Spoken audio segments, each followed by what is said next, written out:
बिस्मिल्लाहिर्रहमानिर्रहीम। अस्सलाम वालेकुम। इसाराना का सलाम कबूल कीजिएगा। इसाराना सोशल मीडिया पे मैं आपको खुशामदीद कहता हूँ और हस्ब मामूल मेरी दुआ है सुबह सुबह कि अल्लाह ताला आपकी तमाम मुश्किलात को आसान करे, ज़िंदगी में आपके बरकत दे, आपके बच्चों आपको सेहत भरी खुशियों वाली एक ज़िंदगी दे और दियारे गैर में जो लोग रह रहे हैं अल्लाह ताला उन पर अपना खुसूसी करम फरमाए। आज यकम मुहर्रम है, 1448 हिजरी में हम दाखिल हो गए। बुध का दिन है, 16 बाढ़ है और 16 जून है और बाढ़ की 3 तारीख है। आज यकम मुहर्रम है और इसके बाद 10 दिन जो हैं खानवादे रसूल पे जो गुज़री, उस पे मुझे इतनी लंबी बात नहीं करनी है, लेकिन उससे एक इस्लाम का ही नहीं, इस्लाम से जुड़े मुआशरत का सारा चेहरा जो है वो बदला है। हुसैन तुम नहीं रहे, तुम्हारा घर नहीं रहा, मगर तुम्हारे बाद ज़ालिमों का डर नहीं रहा। मैं अक्सर ये अपने निजी उसमें गुफ्तगू करता हूँ कि फ़लसफ़ा हुसैन के ऊपर रोना और वाह-वाह करना अपनी जगह है, लेकिन फ़लसफ़ा हुसैन पे चलना बहुत मुश्किल है। जो फ़लसफ़ा हुसैन पे चलने वाले लोग होते हैं, फिर वो वक़्त के मसाइब, मुश्किलात को झेलते हुए अपनी हक़ बात कहने से पीछे नहीं होते। चाहे उन्हें जितनी मर्ज़ी तकलीफ़ हो, जितने मर्ज़ी अज़ाब से गुज़रें, फिर जो सच है, वो सच के साथ खड़े होते हैं और यही फ़लसफ़ा हुसैन है। हमने अलाम और तकलीफ़ें उस पे बात करते हैं, लेकिन हम उस पैगाम पे बात नहीं करते, जिसमें ये बताया गया था कि चाहे सामने वाला कितना ही ताकतवर क्यों ना हो, आपने अपने हक के रास्ते को नहीं छोड़ना। सैयदना इमाम हुसैन जब गए थे तो आपको भी पता था कि क्या हूँ मैं, लेकिन दुनिया को ये बताना था कि जब भी कभी ज़मीर के सौदे की बात हो, डट जाओ तुम हुसैन के इनकार की तरह। और आज के दिन, आज के दौर में इसकी बहुत ज़रूरत है। सोचिएगा, जो मैंने ये चंद जुमले कहे, शायद मेरी बात जो मैं कहना चाह रहा हूँ आप तक पहुँच गई हो। आज बड़े 2-3 इम्पॉर्टेंट टॉपिक हैं। वेज़ इम्पॉर्टेंट टॉपिक्स पे ही बोलता हूँ मैं और गैर इम्पॉर्टेंट पे तो मेरे पास टाइम ही नहीं है।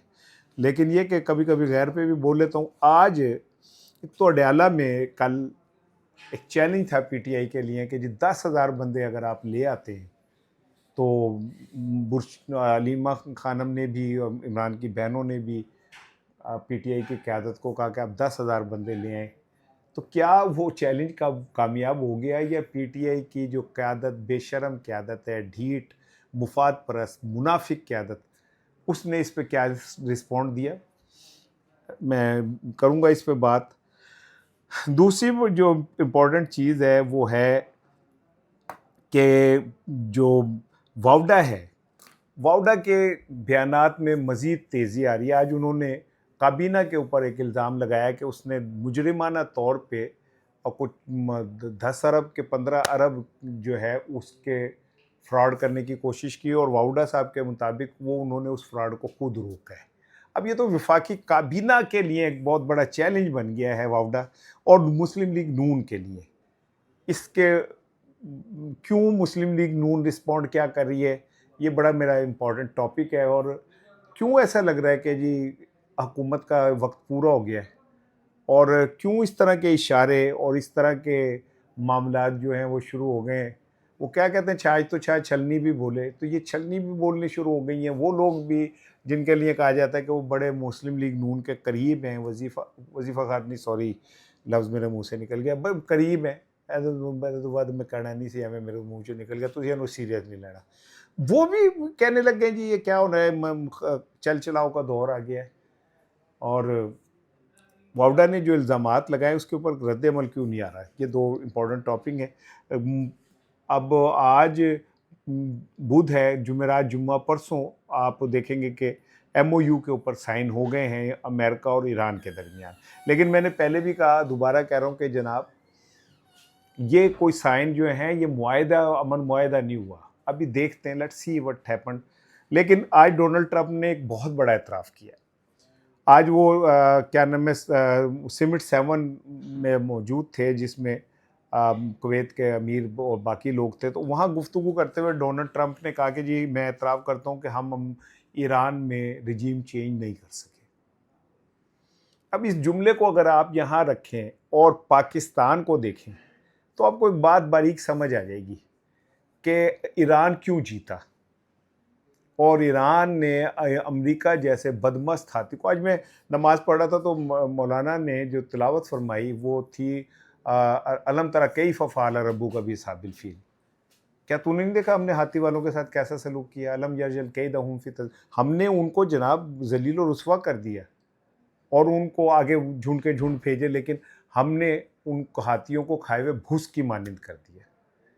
तो मुझे ऐसा लगा, मुझे ज़रा कहने दीजिए, शायद मैं थोड़ा सा वो हो जाऊँ, कि ईरान ने साबित कर दिया कि अगर आप उसवा हुसैन पे खड़े हो सकते हैं और इस्लाम के सही फ़लसफ़े पे खड़े हो सकते हैं तो वक्त का जितना मर्जी बड़ा कोई यजीद हो, शिकस्त उसी की होती है। ठीक है। और जिस तरह ईरान ने अपने रिजीम के साथ खड़े होकर नहीं कर दे रिजीम चेंज, ठीक है ना, ठीक है, उनका रूहानी पेशवा भी शहीद हुए, बाकी भी हुए, लेकिन आज ईरान अमेरिका के सर पे चढ़ के बोल रहा है, इसलिए कि उन्होंने गैरत का मुजाहरा किया, बतौर कौम गैरत का मुजाहरा किया। कहा यह जा रहा है कि डोनाल्ड लू ने जब इमरान खान की तब्दीली का कहा कि आप हटाएं, उनका कि अगर ये अदम एतमाद कामयाब नहीं होती तो फिर यूं होगा, कामयाब हो गई तो यूं होगा। तो उसके बाद कहते हैं कि जनरल बाजवा जो था उसने दिन रात एक कर दिया इस को कामयाब करने के लिए, और जो कुछ हो सकता था वो किया, और उसके बाद रिजीम चेंज हो गई और अब सब कुछ हो गया। लेकिन अब मेरी एक बात याद रखिएगा कि अमेरिका के यहाँ से वापसी के बाद जो जो उसकी फील्डिंग थी उनके लिए बड़े मसाइल खड़े हो सकते हैं, और इस जुम्मे के दस्तखत से आपको कुछ चीज़ें समझ आ जाएंगी कि क्रेडिट जो है वो कहाँ और किसको मिल रहा है और हम कहाँ पे खड़े हैं। ये बात आपको थोड़े दिनों में समझ आ जाएगी कि ये अमेरिका हमें बल्ले बल्ले करता रहा, जीवे जीवे करता रहा, इंडिया के साथ तो वो $1 ट्रिलियन के मुआहदे करता रहा, टैरिफ के ऊपर हमारे रोज़ गीत गाता था, टैरिफ हमारा बढ़ा देता था, इंडिया का कम कर देता था। तो आपको समझ आएगी कि प्रैंक करना किसे कहते हैं, प्रैंक क्या होता है। बहरहाल चलें, लेकिन जो भी हो अल्लाह पाकिस्तान के लिए बेहतरी करे। कल मंगल के दिन अडियाला के बाहर एक शो हुआ, मैंने भी इस पर बड़े बात की, मैंने भी बड़ी इस पर गुफ्तगू की, और मुझे ये गुमान था कि जब अलीमा खानम ये कह रही हैं कि 10,000 लोग आ जाएं तो फिर 10,000 लोग पीटीआई की क़यादत करेगी। लेकिन लतीफ़ा सुन लें कि पंजाब के अरकान असम्बली में से कोई गया ही नहीं। उन्होंने कहा जी बजट इजलास है, ऐसी उत्थे तकरीरां करनियां ने और हम वहाँ पे बैठेंगे। और फिर उसके बाद कहते हैं कि नफरी 7-8 हज़ार तक चली गई। ये भी बहुत बड़ी कामयाबी है, मैं समझता हूँ कि इस गए गुजरे दौर में अगर 7-8 हज़ार लोग भी वहाँ पे पहुँच गए तो ये बड़ी कामयाबी है। लेकिन मुझे पंजाब असम्बली के अरकान के ऊपर बड़ी हैरत हुई कि जी बजट पे गुफ्तगू करनी है।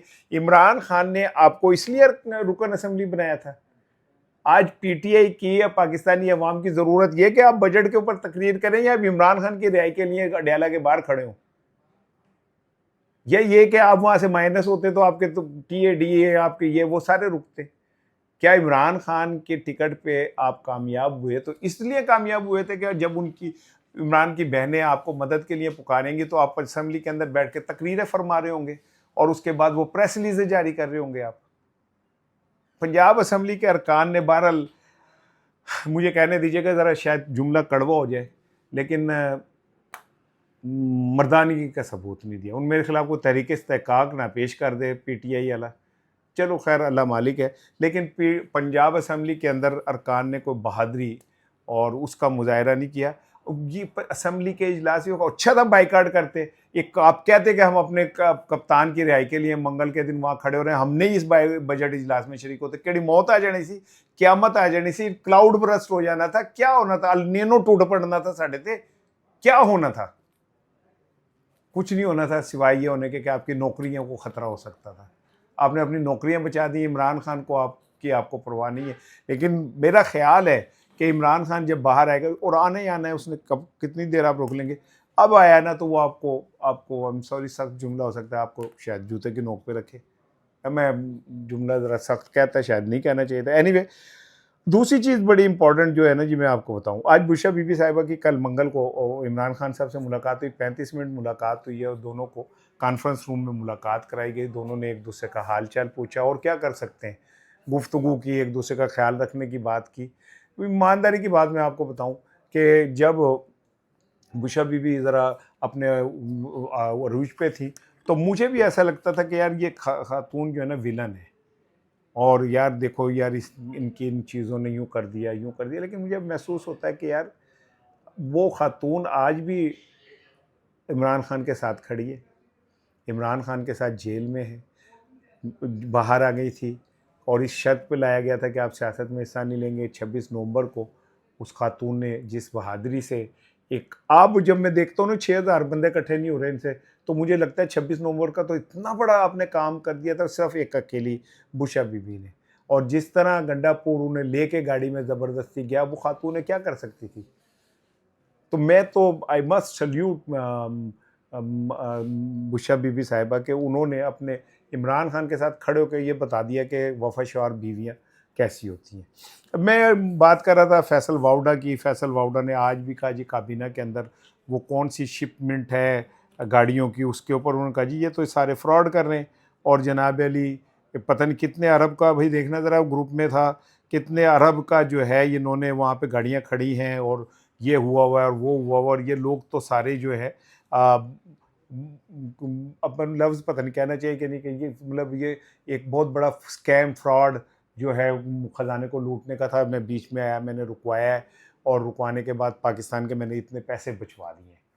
अब फैसल वाउडा जब अचानक एक्टिव होते हैं ना, तो ये समझ लें कि कहीं ना कहीं कोई काम पड़ने वाला है। मैंने बड़ा गौर किया कि फैसल वाउडा की ज़बान और ये कहना कि जी कुछ की वीडियोस आएंगी, कुछ के स्कैंडल आएंगे, एक सीएम के नीचे खातून है वो अरबोपति हो रही है, सानू समझ आ गई कि कह रहे हैं।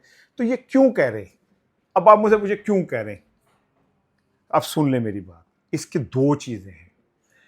एक एफआईआर तो काटी जा रही है इनकी कारकर्दगी के ऊपर, इनके घिनौने कामों पे। दूसरी, ये एक प्रेशर डेवलप हो रहा है 28वीं तरमीम को मनवाने के लिए, कि अगर तुमने 28वीं तरमीम में वोट ना दिया, 28वीं तरमीम में तुम हुए, तो फिर तुम्हारे साथ ये होगा जो हम बता रहे हैं।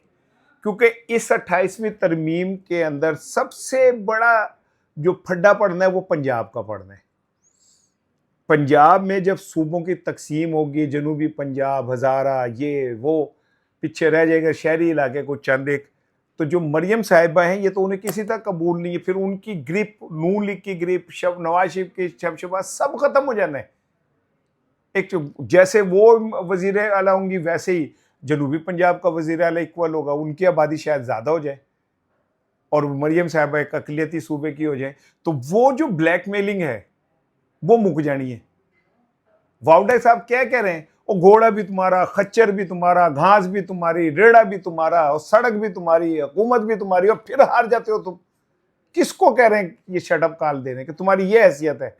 अब बात को समझे, 28वीं तरमीम में जब सूबों की तकसीम होनी है तो सबसे ज्यादा हर्ट जो है ना वो होना है पंजाब में। क्योंकि नू पीटीआई पीपल्स पार्टी वाले तो मस्तमलंग लोग हैं, उन्हें तो बस हुकूमत चाहिए, रोटी रोजी चाहिए, वो उन्हें मिलती रहेगी, बेनज़ीर इनकम सपोर्ट के पैसे चाहिए, वो उन्हें मिलते रहेंगे।